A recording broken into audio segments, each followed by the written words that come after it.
Hello students, we are back with another interesting video जहाँ पे हम जर्नल एंट्री के रिगार्डिंग सीखने वाले हैं। जर्नल एंट्री फॉर एक्सपेंसेस क्या सीखने वाले हैं? एक्सपेंस से रिलेटेड जो भी जर्नल एंट्रीज होगी वो हम सीखेंगे। हम इस वीडियो को पार्ट बाय पार्ट में कवर कर रहे हैं। जो बच्चों ने अभी इनकम का वीडियो देखा होगा, जर्नल एंट्रीज फॉर इनकम, वो अभी पहुंचे होंगे जर्नल एंट्री फॉर एक्सपेंसेस। और हम पार्ट पार्ट करके हम सारे वीडियोस में जर्नल एंट्री के रिगार्डिंग जो भी क्वेश्चंस है, जो भी डाउट है, सब कुछ कवर करेंगे। और ये वीडियो स्पेशली किनके लिए? जो बच्चे क्लास 11 12th में हैं और ऐसे भी आगे डिग्री कॉलेज के बच्चे जिन्हें जर्नल एंट्रीज में इश्यूज आते हैं। तो हम सारे कंसेप्ट की क्लैरिटी लेंगे इस वीडियो में। Okay, let's start. ठीक है, तो आपको पता है यहाँ पे कौन से ट्रांजैक्शन रिकॉर्ड होंगे? ऐसे ट्रांजैक्शन जो किससे रिलेटेड है? Monetary transaction. नॉन मॉनिटरी यानी पैसों से रिलेटेड ट्रांजैक्शन रिकॉर्ड नहीं होते, मॉनिटरी वाले होते हैं, है ना, जिसमें एक्सचेंज होता है, बाइंग एंड सेलिंग और पैसे इंक्लूड होते हैं, राइट। मॉनिटरी ट्रांजैक्शंस होते हैं वो। ठीक है, तो ट्रांजैक्शंस को हम रिकॉर्ड करने वाले हैं। तो एक्सपेंस के रिलेटेड जर्नल एंट्रीज हम पढ़ रहे हैं। किसके रिलेटेड? एक्सपेंस। ओके, तो एक्सपेंस की एंट्री क्या है? जर्नल एंट्री, जर्नल एंट्री है expense account debit to cash and bank account. Meaning अभी एक्सपेंस क्यों डेबिट हुआ है? एक्सपेंस क्यों डेबिट हुआ है आप देख सकते हैं। एक्सपेंस नेचर में कैसा है? Nominal account. क्या है? Nominal account. और नॉमिनल अकाउंट का रूल बोलता है debit all expenses and losses, इसीलिए एक्सपेंस क्या हुआ है? Debit. On the other hand cash क्या दिख रहा है आपको? Obviously credit. तो कैश का नेचर क्या है? Cash is a real account. Cash is a real account. Real account के हिसाब से क्रेडिट व्हाट गोज आउट, यानी कुछ जा रहा है, पैसा हमारी तरफ से जा रहा है, इसीलिए कैश क्या हुआ है? क्रेडिट हुआ है। Hope you understood the meaning of this journal entry. Okay, तो ट्रांजैक्शन के बेस पे हम जर्नल एंट्री क्या करेंगे? पास करेंगे। जर्नल एंट्री पास करेंगे।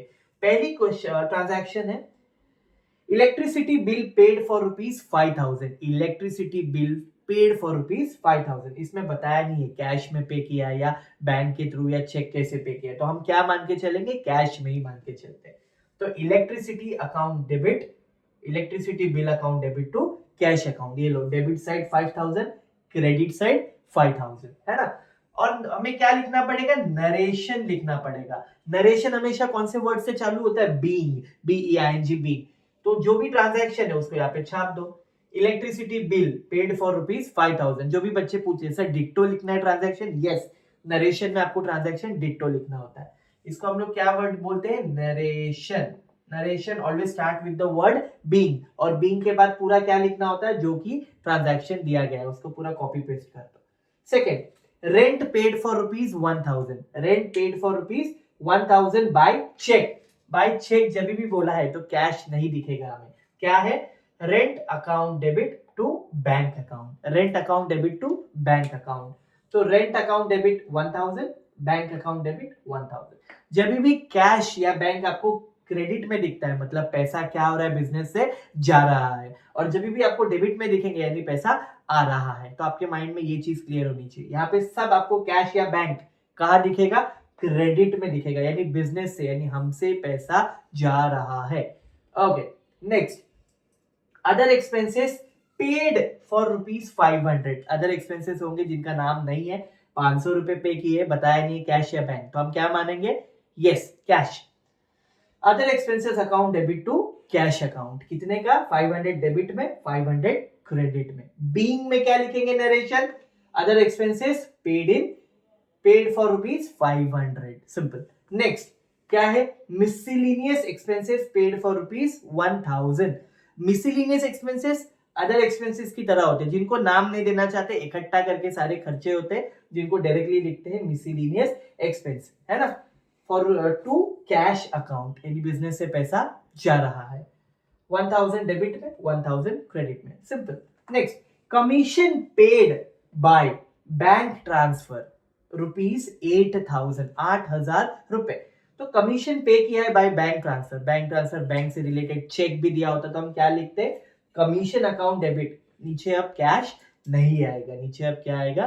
बैंक, क्योंकि हमने बैंक के थ्रू दिया है ना पैसा, फिर भी बिजनेस से चला गया। Okay, amounted to rupees, debit side 8,000, credit side 8,000। आगे उसके बाद है postage and telegram incurred for ₹7,000 in office. Postage and telegram, postal वगैरह से रिलेटेड खर्चा हुआ है, इनकर्ड, कितने का हुआ है? 7,000 रुपया ऑफिस में, है ना? तो क्या एंट्री करोगे? कुछ दिया नहीं है बैंक या कैश कैसे किया, तो हम क्या मान के चलेंगे? कैश में। Postage and telegram account debit to cash account.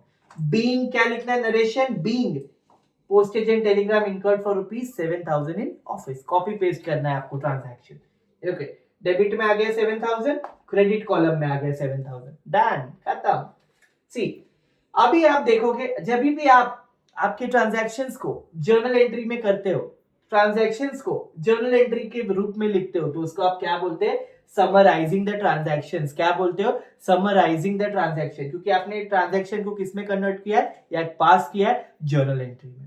उसके बाद जब भी जर्नल एंट्री पास करने के बाद आप उस जर्नल एंट्री का क्या अर्थ है वो लिखते हो, उसको आप क्या बोलते हो? Narration. And narration always start with the word being. After that जब भी आप जर्नल एंट्री पास करोगे, उसके सामने डेबिट कॉलम में और क्रेडिट कॉलम में अमाउंट लिखोगे, तो टोटलिंग करोगे दोनों अमाउंट की। देखो, डेबिट साइड का टोटल 22,500, क्रेडिट साइड का भी उतना ही आना चाहिए 22,500। दोनों साइड का टोटल हुआ, उसको आप क्या बोलोगे? यहाँ पे जर्नल कास्टिंग। क्या बोलोगे? Journal casting. इंग्लिश में आप टोटलिंग बोलते हो, पर यहाँ पे जर्नल कास्टिंग। और ये जो फॉर्मेट हमने बनाया पर्टिकुलर्स, ठीक है, LF debit rupees credit rupees, ये जो फॉर्मेट बनाया जर्नल एंट्री का, ये हम किस बुक में पास करते हैं? हम पास करते हैं डे बुक। किसमें पास करते हैं? Day book. तो hope you understood overall of this journal entry का ये वाला part related to expense. And let's meet in the next video for some more interesting part of this journal entry. Hope you understood. Best of luck.